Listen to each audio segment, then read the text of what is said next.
이번에 공기업공사 뭐 이쪽에서 NCS가 도입이 됐어요. 그래서 이 NCS 도입의 형태가 기관별로 다 상이하기 때문에 조금 이제 다양한 준비를 해야 되는 그런 이제 문제점이 하나가 있죠. 자, 그런데 한전 같은 경우는 2015년도 상반기부터 NCS를 도입하면서 공기업 중에서는 그나마 어떤 이제 출제 형태가 조금 정착되는, 사실 이것도 좀 가면서 바뀔 수는 있겠지만은 올해 2015년에 상반기, 그 다음에 하반기 인턴 이런 것들을 봤었을 때 이쪽 흔히 이제 과거에 적성 검사라고 했던 그 영역의 그 출제 형태는 어느 정도 조금 안정이 되었다, 이렇게 볼 수가 있습니다.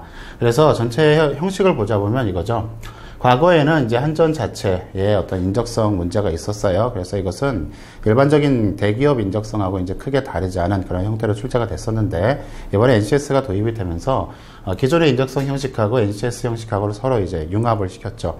자, 그런데 기존의 인적성 형식에도 사실 이제 NCS 모듈에 해당하는 그 안에 포함되는 것들이 있었어요.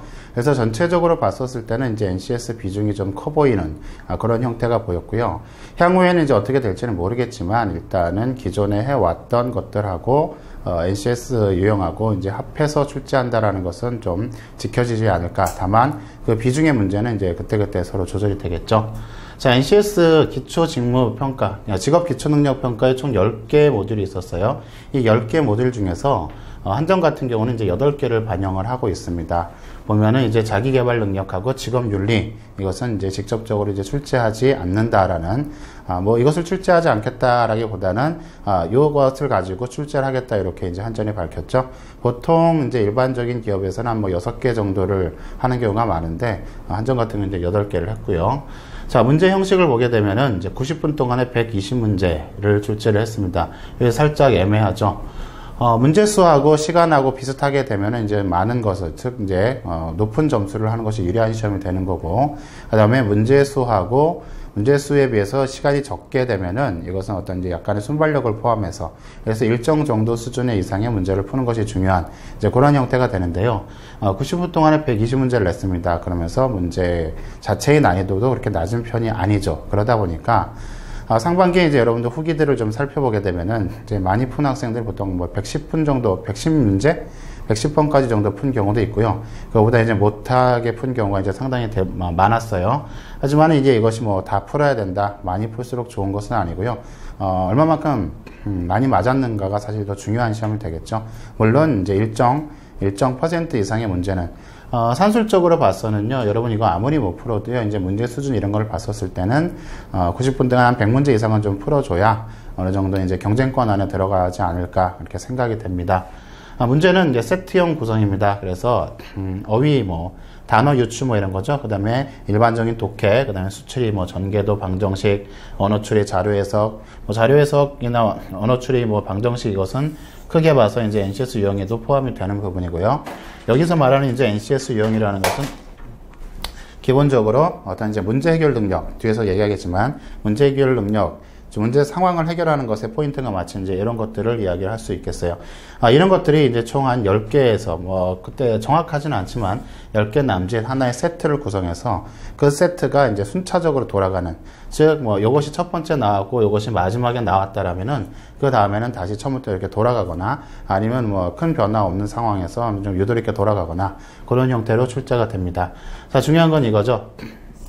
문제수가 많다 보니까 이제 어떠한 행동들을 좀 하냐면은, 내가 잘하는 것 또는 쉬운 것부터 빨리 풀고 나서 나머지를 풀어야 되겠다, 이런 생각들을 많이 하는데요.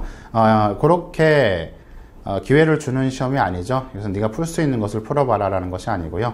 앞에서 순서대로 빠짐없이 이렇게 쭉 풀어나가야 그래야 이제 좋은 평가를 얻을 수 있는 그런 형태의 시험이 될 것 같아요.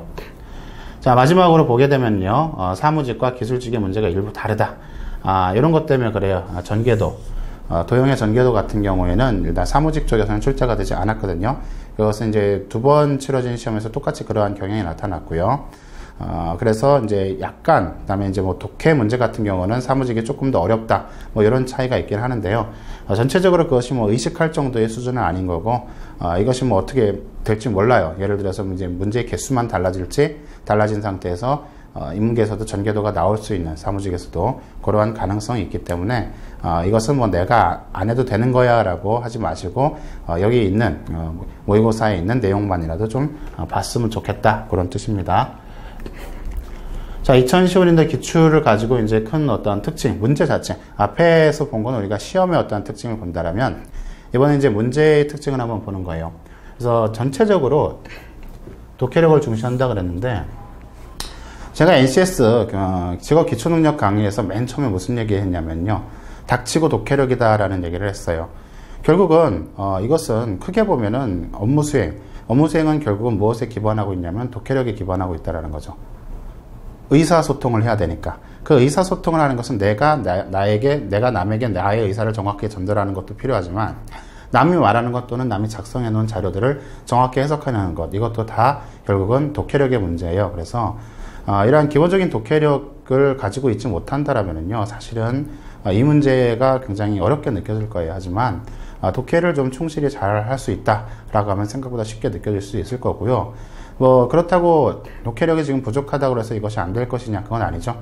우리가 개선되지 않는 학습은 할 필요가 없잖아요. 학습을 하는 이유는 다 뭐예요? 그것을 통해서 모자란 점 보충하고 개선시키자, 이런 의도이기 때문에 독해력이 중요하다라는 것이지 뭐 현재 독해를 못하기 때문에 너는 안 돼 이런 뜻은 아니에요. 자, 언어 문제를 포함한 대부분의 NCS 유형. 자, 중요한 건 뭐예요? 독해는 독해예요. 시간을 오래 주고 읽으라고 하면 누구나 다 해결할 수 있습니다. 뭐랑 똑같냐면요, 여러분 시험을 볼 때 이런 시험 말고 다른 어떤 시험도 마찬가지예요. 아주 어려운 몇 문제를 제외하고는 나머지 문제들은 다 무엇이에요? 충분한 시간이 있으면 다 해결을 할 수 있거든요.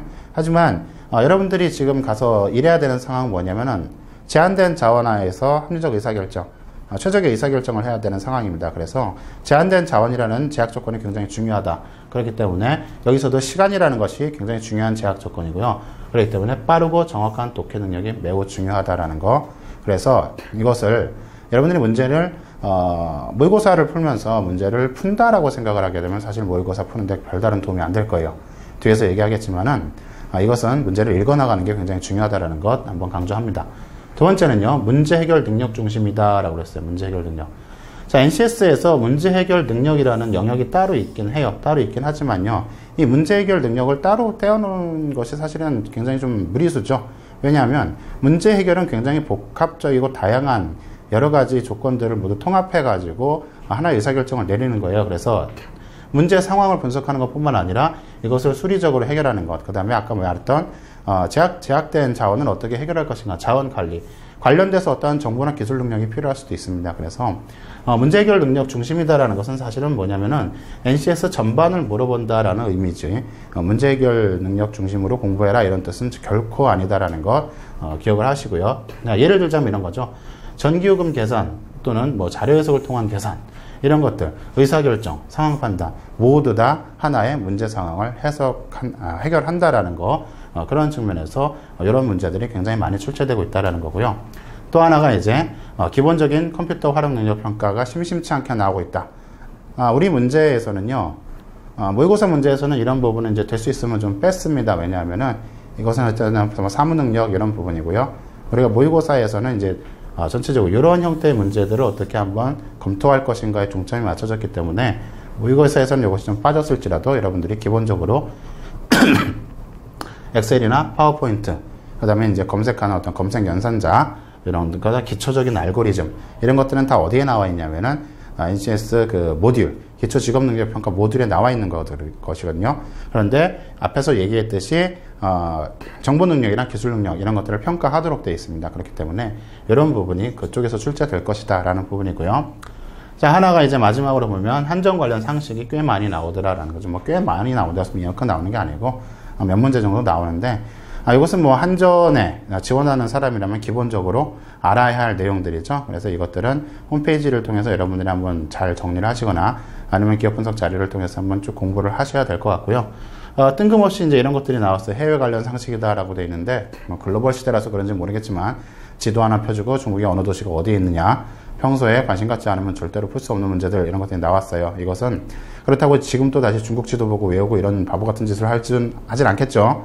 얼마만큼 우리를 둘러싸고 있는 세상에 관심을 가지고 있는가, 그 정도를 물어보는 거기 때문에 이런 것들은 틈틈이 평소에 준비를 하시는 것이 좋겠습니다.